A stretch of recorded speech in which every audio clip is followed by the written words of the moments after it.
Hallo alle zusammen, wie geht's euch? Heute haben wir eine sehr einfache, aber wichtige Lektion.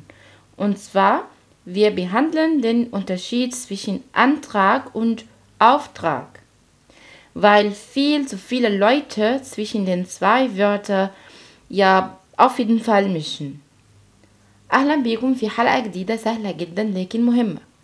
النهاردة هناخد درس عبارة عن الفرق بين Antrag und Auftrag. والدرس ده مهم جدا لأن ناس كتير جدا بتخلط بين الكلمتين دول واللي بيسبب أخطاء كتير في المعنى. Seid ihr also bereit? Lasst uns anfangen.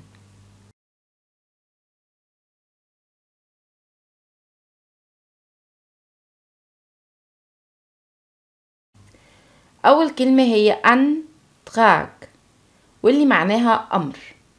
Es bedeutet Anfrage und dieses Wort wird häufig bei Anfragen im offiziellen Verkehr im Regierungsbehörden verwendet. Insbesondere wenn wir von einer bestimmten Anfrage oder Dienstleistung einer Regierungsbehörde profitieren möchten.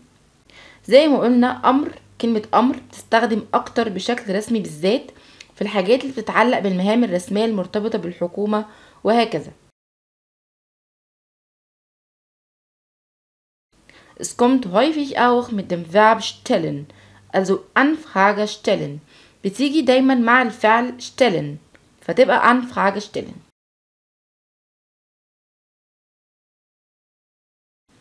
وفي فعل مشتق من الكلمة دي بيدي نفس المعنى بالظبط اللي هي يتقدم بطلب وهو الفعل beantragen.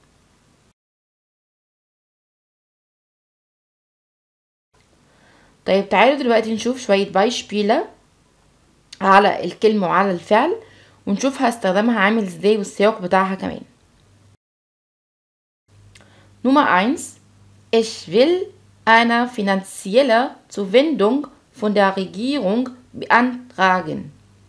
Noch einmal. Ich will eine finanzielle Zuwendung von der Regierung beantragen. Die letzte Mal, also das ist ein bisschen schwieriges Satz. Ich will eine finanzielle Zuwendung von der Regierung beantragen.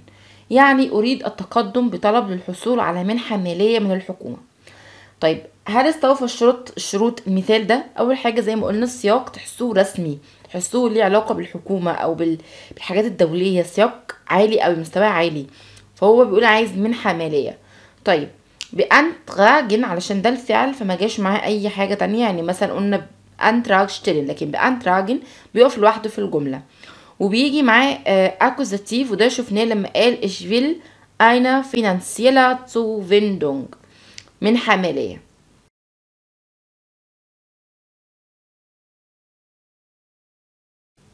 Also تعالوا نشوف المثال التاني. Nummer 2. Mein Freund hat schon ein Stipendium beantragt. Mein Freund hat schon ein Stipendium beantragt. لقد تقدم صديقي بالفعل بطلب الحصول على منحة دراسية. letzte Mal نقولها مرة كمان. Mein Freund hat schon ein Stipendium beantragt. هو طلب منحة دراسية. طب هنا فين السياق الرسمي؟ هو لما هيتقدم بطلب عشان يجيله منحة دراسية هيقدمها عند مين؟ يا اما برضو حاجة تبع الدولة يا اما في الجامعة بتاعته يقدم في الجامعة ان هو عايز منحة دراسية او يقدم مثلا الحكومة انه عايز يدرس ببلاش. فبرضو السياق ستيل رسمي جدا. مينفعش اقول بشتلت، مينفعش اقول بيتت، الكلام ده احنا بنقوله مع بعض او بنقوله على الحاجات اللي احنا بنطلبها على الانترنت مثلا. الكلام دوت مينفعش خالص في السياقات اللي شبه دي. وبرضو beantragt هنا جت معاه ein Stipendium accusative لان Stipendium اداتها das Stipendium فein Stipendium. Nummer 3. تالت مثال. Die Ausländer in unserem Land wollen eine kostenlose Abschiebung beantragen. Die Ausländer in unserem Land wollen eine kostenlose Abschiebung beantragen. Noch einmal bitte. Die Ausländer in unserem Land wollen eine kostenlose Abschiebung beantragen. الأجانب في بلادنا يريدون التقدم بطلب الترحيل المجاني. برضو الطلب ده هيتقدم لمين؟ يا اما للدولة اللي هم قاعدين فيها، او للسفارة اللي هم تابعين ليها، او للقنصلية اللي هم تابعين ليها. فبرضو ان احنا لسه بنتكلم في سياق رسمي بحت.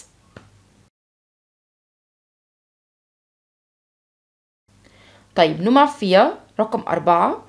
Ich möchte einen Antrag stellen, dass ich eine gesetzliche Migration in einem Jahr bekommen.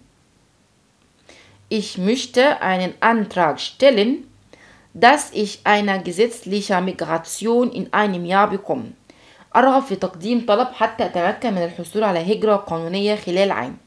هنا استخدمنا الشكل التاني اللي يتقدم بطلب، ما قلناش الفعل بأنتراج خالص بقى، خلاص استغنينا عنه حطيناه على جنب.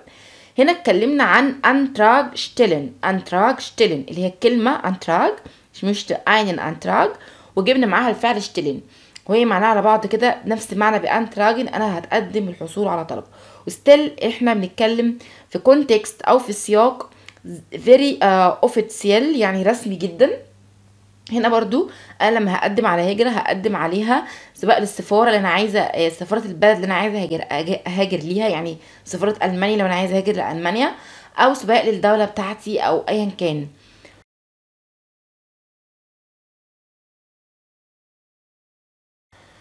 طيب خامس مثال. Der Antrag, den du schon gestellt haben, wurde leider abgelehnt. Der Antrag, den du schon gestellt haben, wurde leider abgelehnt. للأسف تم رفض الطلب اللي قدمته بالفعل. هنا السياق الرسمي مش باين هو الطلب كان على ايه، بس المهم هنا عندي نحن نعرف ان انا الانتراج ده لما يجي يترفض بنقول Antrag ablehnen. Antrag ablehnen يعني رفض الطلب. فهو بيقول له der Antrag, den du schon gestellt haben, wurde leider abgelehnt. وده كان معنى كلمة أنتراج، معناها الطلب أو الأمر المعين اللي أنا بطلبه. وهو كمان بيجي دايما في كونتكست اوفيتسيال رسمي زي ما قلنا، وبيجيب لو هو كلمة أنتراج بتجيب معاها الفعل شتلن أو بأنتراجن، وفي الاتنين بيبقى فيه أكوزاتيف.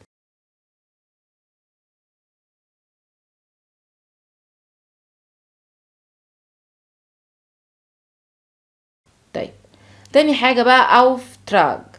Auftrag يعني مهمة. Es bedeutet Aufgabe und wird oft an Verben abhängt wie bekommen, erhalten und geben. تعني المهمة أو التكليف، وبتيجي مع الأفعال bekommen و erhalten و geben. bekommen و erhalten بمعنى يحصل أو يستلم، و geben يعني يعطي. طيب تعالوا نشوف Beispiele. Nummer 1. Das ist ein schwieriger Auftrag. Das ist ein schwieriger Auftrag. هذا تكليف صعب. تاني مثال Nummer 2. Der Auftrag wird termingerecht ausgeführt werden.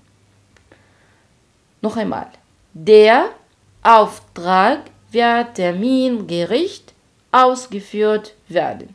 الجملة رخمة شوية فكمان مرة. Der Auftrag wird termingerecht ausgeführt werden. سيتم إتمام المهمة في الموعد المحدد. termingerecht يعني الموعد المحدد. termingerecht ausgeführt werden هيتم إتمامها.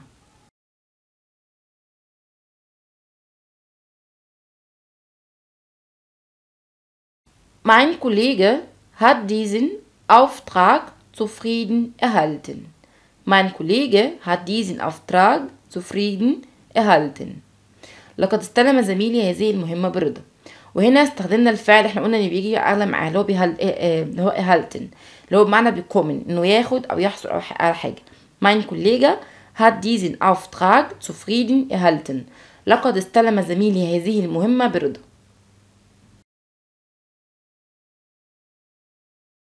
Nummer 4.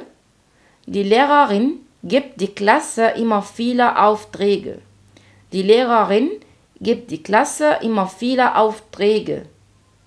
المعلمة تعطي الفصل دائما الكثير من التكاليف. وهنا شفنا الفعل جيبن اللي هو يعطي، احنا قلنا بيجي كتير جدا مع أوفتراج ان هي بتدي تكليف. يبقى أوفتراج جيبن هدي تكليف، أوفتراج بكومن أو إرهالتن أنا باخد تكليف.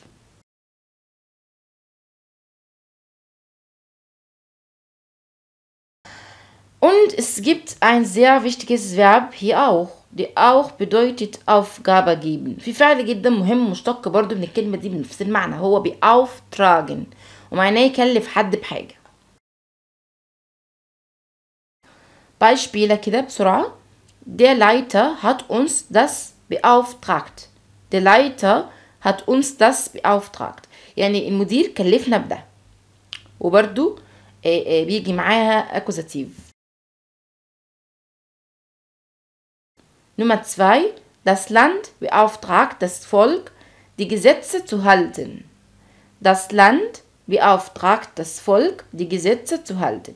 Das ist ein bisschen schwieriger Satz, deshalb wiederhole ich noch einmal, okay? Das Land beauftragt das Volk, die Gesetze zu halten. الدولة بتكلف الناس إنهم يلتزموا بالقوانين. Nummer 3. Der Lehrer beauftragt uns, die Klasse aufzuräumen. Der Lehrer beauftragt uns, die Klasse aufzuräumen. يعني المعلم كلفنا إن إحنا ننظم الفصل. وده كان الفرق بين Antrag و Auftrag.